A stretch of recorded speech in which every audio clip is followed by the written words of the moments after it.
that was a big thrill for me, because that was like the idea that you could, take another company, like, be a part of something like that, where you have a big company that's got a problem, right? Yeah. It's like, you got a problem and no one's acknowledging it. Like internally, I'm sure they're like, financial people are like, but as soon as I heard about it, I was like, oh, well, we have to fix this, because that's what you do. Visual effects is all about solving the problem. So once you get presented with the problem, you get to solve it. And so that's my fun times. I think that's one of those things that a lot of people are too busy doing to ever take a step back and look at, is there a better way? And having that 30,000 foot view of everything. I mean, what you're describing too, it's kind of also justifies at certain studios why you would build teams, because if you're doing a lot of this type of shot, then build a team for that and have a lead under there, just making sure things are all consistent, another lead on another team, and that way things can kind of function as separate units, the same way that standardizing everything with scripts and workflows, building the methodology out, all this stuff's so important. But a lot of times people are like, no, we just got to move, we're going to go quicker, and you end up doing 10 times the amount of work. It's kind of funny that we're talking about Blade earlier, but that was for me one of the first times where like we killed 120 vampires on that film, and the way we were doing it was like 8 people were involved in one vampire death. So it'd be one person does the fire, one person does the smoke, one person does the sparks, one person does the shader.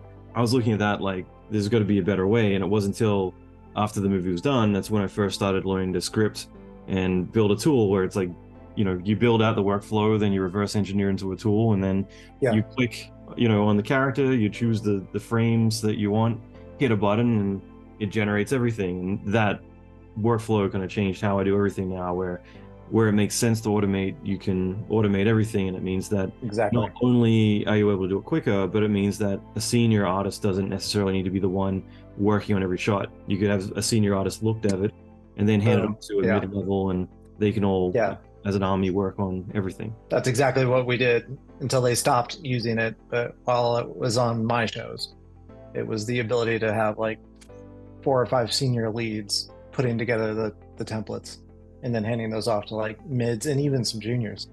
The limiting factor is people not understanding how the tools work. And this is something I've always wanted to like get past, because even now our keying rig is like in Nuke, it's like 3 pages tall. And when the junior and the mids get it, they don't know what is broken. Like something very simple at the top, like just needs to be adjusted. Like you just need to, like the IBK, you just need to just tweak it a little bit, and it, everything works downstream. And what they'll do is they'll just like, no, this doesn't work, and they'll just tear it out and start doing their own patches and fixes on it. So you would get it like downstream later, close to the air date, when the shots aren't getting finaled, and you're like, why aren't they getting finaled? It's in my template, it works, right? You open it up and you just see like these little scribbles of node clusters off to the side, and you're like, oh no, oh no, they don't understand how it works.